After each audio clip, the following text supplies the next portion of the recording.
Assalamualaikum warahmatullahi wabarakatuh. Baik, di sini saya Ahmad Rizky akan bercerita tentang kehidupan Rasulullah SAW dan masa perjuangannya.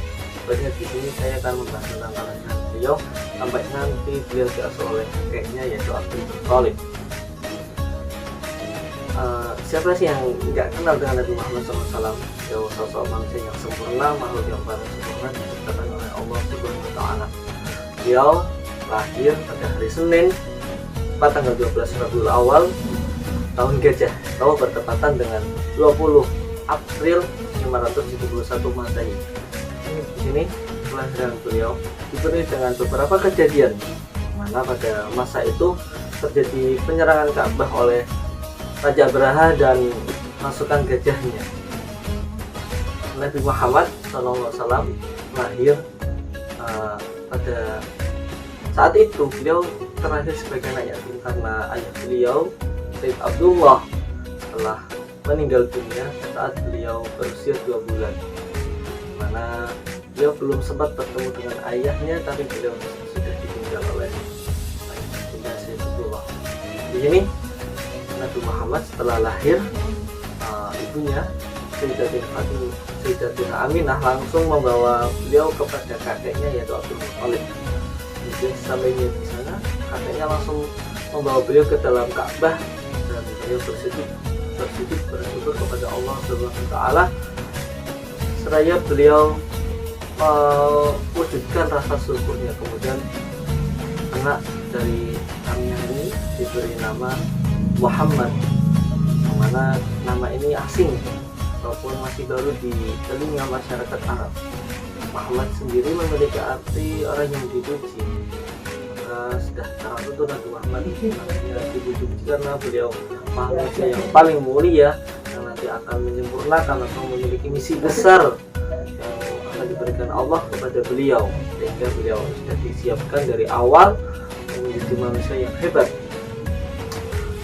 Pada masyarakat Arab ini ada adat yang sangat unik, di mana beliau setelah lahir beliau disusukan kepada Suwaibah dari budak Abu Lahab. Kemudian karena sudah menjadi adat, ibu dari Nabi Muhammad ini mencari wanita yang akan menyusui beliau.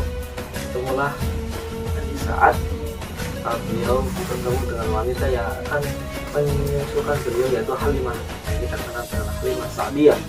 Ini awalnya beliau enggan menerima karena melihat Nabi Muhammad ini anak yatim, mana beliau berpikiran bahwa dia tidak akan memberikan keuntungan lah melihat dari sisi begitu. Tapi pilihan beliau tidak salah, beliau memilih Rasulullah untuk disusui. Ini setelah Halimah Sa'diyah menyusui Nabi Muhammad, kehidupan beliau, Halimah Sa'diyah dan keluarganya dipenuhi dengan keberkahan, mana yang semula pohon-pohon yang dia miliki yang tidak berbuah kemudian berbuah, kambing yang dia miliki, domba yang dia miliki yang semula kurus menjadi gemuk. Intinya hidupnya penuh dengan keberkahan. Beliau diasuh di Halimah Sa'diyah ini sampai usia 5 tahun, sehingga waktu yang cukup lama untuk seorang Nabi Muhammad di sini. Beliau dibesarkan atau bertumbuh selama 5 tahun ini di tempat yang asri yang udaranya masih segar.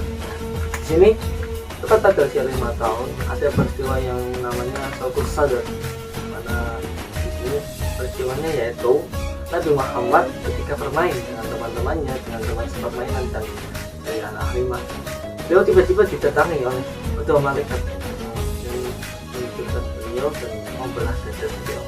Kemudian malaikat ini mengambil hatinya dan setelah berkata, inilah tempat jasad yang ada di tubuhmu. Maka hati beliau dibersihkan di bejana yang berisi bejana dari emas yang berisikan air zam-zam, di mana di sini memiliki tujuan agar Nabi Muhammad itu tidak memiliki sifat-sifat angkuh, sifat kesetanan, sehingga beliau benar-benar disiapkan untuk menjadi manusia yang memiliki akhlak yang terpuji, akhlak yang mulia, yang tidak ada tandingnya dengan makhluk dan manusia lain. Ini peristiwa itu dengan Saukus Sadar. Lanjut, karena di peristiwa itu kemudian teman-teman dari Nabi Muhammad itu berteriak kepada Habibah bahwa Nabi Muhammad dibunuh, Nabi Muhammad dibunuh.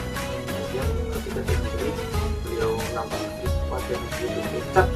Akhirnya kekhawatiran Halimah Sa'diyah mengembalikan beliau kepada ibunya yang berada di Mekah. Setelah itu, pada usia 6 tahun, Nabi Muhammad diajak ibundanya Sayyidatina Fatimah untuk mengunjungi makam ayahnya yaitu Sayyid Abdullah, mana beliau berjalan 500 km di pemakaman Sayyid Abdullah. Kemudian setelah sampai beliau menetap selama 1 bulan kurang lebih. Nah, ketika itu beliau beranjak pulang ke Makkah, tapi lagi-lagi di dalam perjalanan, tepatnya di daerah Abwa, perbatasan antara Makkah dan Madinah, beliau tinggal wafat oleh istri tercintanya Sayyidatina Aminah. Beliau masih dalam usia 6 tahun, karena usianya masih sangat masa senang-senang bersama ibunya. Jadi beliau sudah ditakdirkan untuk menjadi anak yatim piatu yang mana nanti dipersiapkan oleh Allah untuk menjadi manusia yang mulia. Setelah kematian ibundanya, Nabi Muhammad diasuh oleh kakeknya Abdul Muthalib. Di sini Abdul Muthalib memberikan sebuah keistimewaan yang mana beliau diberikan kebebasan untuk bertingkah ataupun keistimewaan yang tersendiri, karena Abdul Muthalib ini memiliki sebuah tempat ataupun kursi lenggahan yang ada di Mekah, tentunya di sekitar Ka'bah, di mana tempat itu orang-orang tidak berani mendudukinya ataupun menempati tempat tersebut. Bahkan anak-anaknya sendiri tidak berani untuk menjamah tempat tersebut.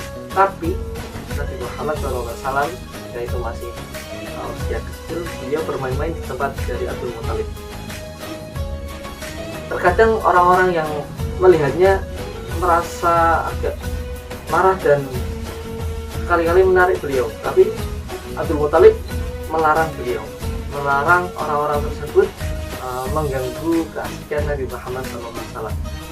Sehingga beliau juga berkata bahwa Nabi Muhammad ini nanti akan memiliki kedudukan yang istimewa.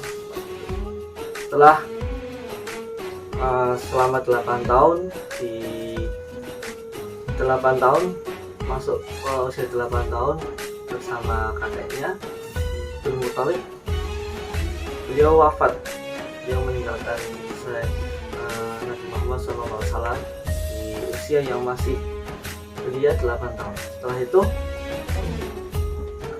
setelah beliau wafat, sebelumnya beliau sudah berpesan agar Abdul Thalib, anaknya selaku paman dari Nabi Muhammad, menjaga beliau, menjaga Nabi Muhammad SAW. Ini Nabi Muhammad kemudian diasuh oleh Abu Thalib, mana pada waktu itu Abu Thalib pernah mengajak beliau untuk menuju Syam melakukan sebuah perjalanan.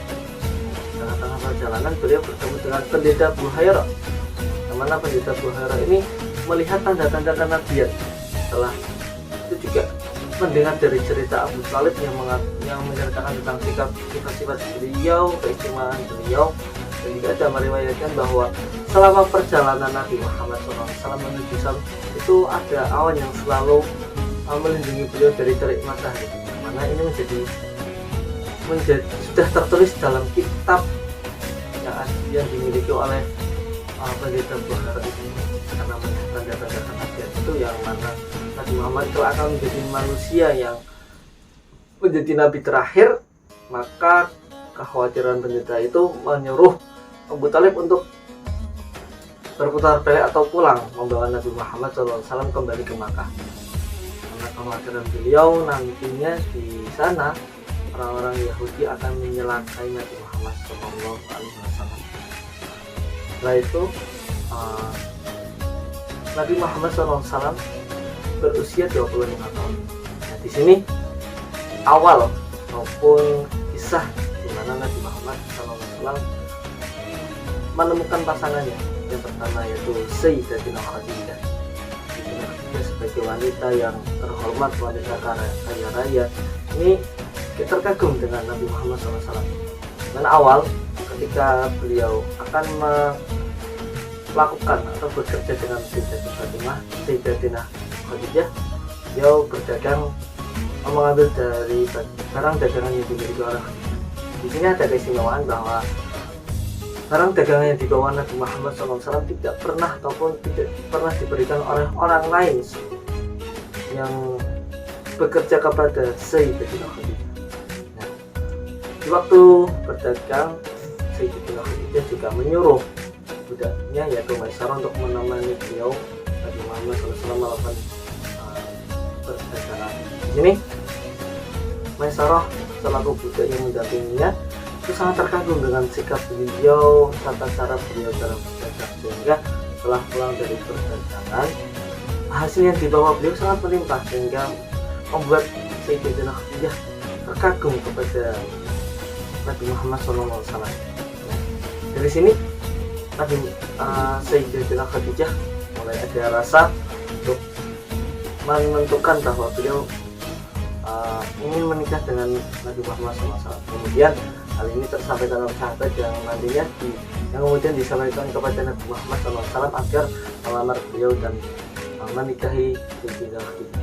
Setelah itu Nabi Muhammad meminta maunya untuk meminta restu, dan paman-pamannya pun menyetujuinya, dan akhirnya Nabi Muhammad SAW menikah dengan Khadijah pada usia 25 tahun, yang mana pada saat itu Khadijah berumur 4 tahun. Nah, demikian kisah yang dapat saya ceritakan. Masih banyak kisah-kisah perjalanan Nabi Muhammad SAW. Sekian, wassalamualaikum warahmatullahi wabarakatuh.